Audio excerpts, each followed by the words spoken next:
Good afternoon. সবাই কেমন আছো? আগে আমার শরীরটা একটু ভালো নেই, বুঝতেই পারছো। আর আমার রান্না কমপ্লিট হয়ে গেছে। বড়জনকে প্রণাম দিলাম, ছোটো থেকে আশীর্বাদ। সবাই কেমন আছো? আমার শরীরটা ভালো নেই। আর হাজব্যান্ড এসে গেলেন 1:45 বাজে। তো আমি আজকে তো বৃহস্পতিবার, তো আমার তো নিরামিষ রান্না আছে। তো আপনাদেরকে আমি দেখাবো, আপনারা দেখবেন। আমি রান্নাটা করে ফেলেছি। বাচ্চারা আসার সময় হয়েছে, হাজব্যান্ড খেয়ে বেরোবে, বাচ্চারা আসবে। হাজব্যান্ডের থালা সাজিয়ে দিয়েছি, এবার আমি হাজব্যান্ডকে খেতে দেবো। দেখো, ভাত আছে, আলু ভাতে, মিষ্টি চাটনি, ধনে পাতা বাটা, ডাল পাঁচমিশালি, আলু পোস্ত। হাজব্যান্ডকে আমি খেতে দিই, তারপরে আবার কথা বলবো। এই যে আমার সোনা মোনাদের খাবার। আমার 2 পাখি আছে, তাদের খেতে দিতে যাচ্ছে, ওরা খাবার খাবে। আমার সোনা মোনারা বসে আছে আমার খাবার জন্য। সকালে চান করে ওদেরকে বাথরুমে রেখে দিই, ওরা বাথরুমে থাকে। এই যে আমার সোনা মোনা, কী করছো তোমরা? বসে আছো কি? তুমিও বসে আছো? আমার সোনা মোনারা বসে আছে। এই যে খাবে খাবার, খাবার দেবো। আমার সোনা মোনারা এবার খাবার খাবে। এবার ছটপট ছটপট করে ঘুরবে খাবারের জন্যে।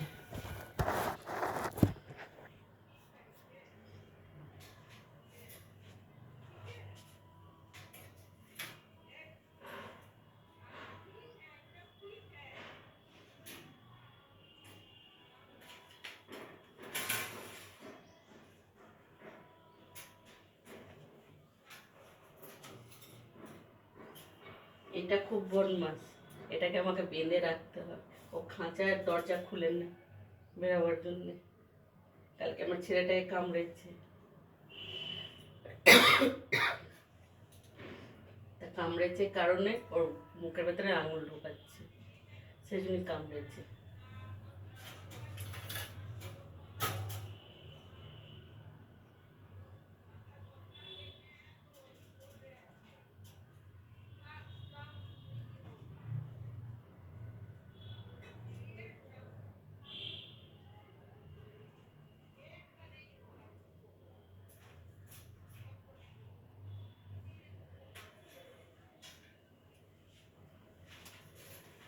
আমার পাখিরা বাথরুমে আছে, এবারে তাকে আমি ঘরের ভিতরে নিয়ে যাচ্ছি। আমার হাজব্যান্ড বেরোচ্ছে আমার অফিসে। অফিসে মানে তার আগে আমার ছেলে মেয়েকে দিয়ে তারপরে যাব।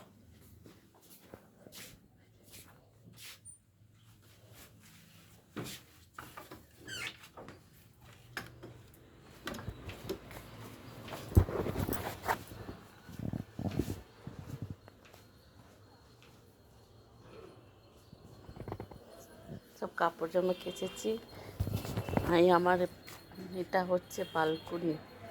বালকনি, পেঁপে গাছ আছে, সব কাপড় জামা কেচেছি অনেকটাখানি। কাজ এত থাকে বাড়িতে, পূর্ণ আর হয় না কাজকর্ম। সকালবেলা তো আমি অনেকটা কাজ থাকে, তো তাই জন্যে আমি কাজটা দেখাতে পারি না।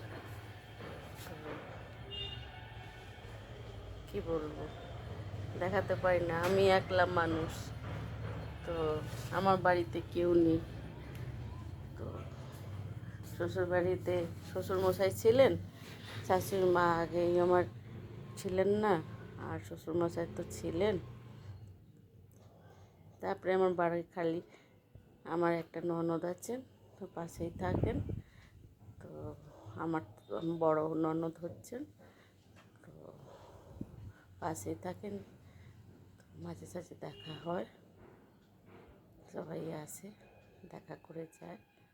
তো সংসার তো আমাকে পেতে নিতে হয়েছে, তো সংসারে তো আমাকেই করতে হবে। আমার সংসারে তার কেউ আসবে না আমাকে করতে। যদি বলবো তো করে দেবে, একদিন করবে, দুদিন করবে, রোজ তো আমার কেউ করে দেবে না। আমার ছেলেপুলেকে আমাকেই দেখতে হবে, আর হাজব্যান্ডকে আমাকেই দেখতে হবে। তো এই আমার মা শ্বশুরমশাইয়ের ফটো, ওখানে শাশুড়ি মায়ের ফটো, এটা আমার দেওরের ফটো।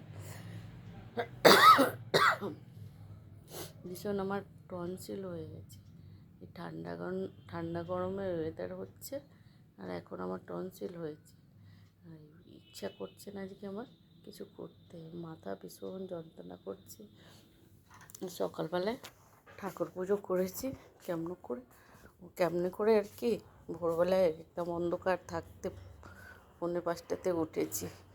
বাচ্চাদের তো 8:30টার সময় স্কুল, তো হতে পারবে কি না সেই জন্য আমাকে ভোরবেলায় উঠতে হয়।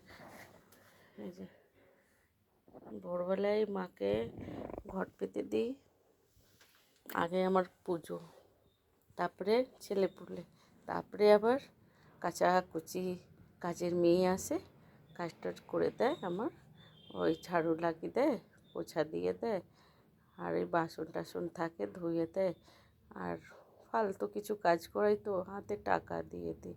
মানে গরিব মানুষ তো, গরিব মানুষরা পেটের জন্যই সবাই কাজ করে, তাই জন্যই আমি দিয়ে দিই। আমার আমার খুব ভালো, আমার কাজের মেয়েটা হচ্ছে, আমাকেও খুব ভালোবাসে।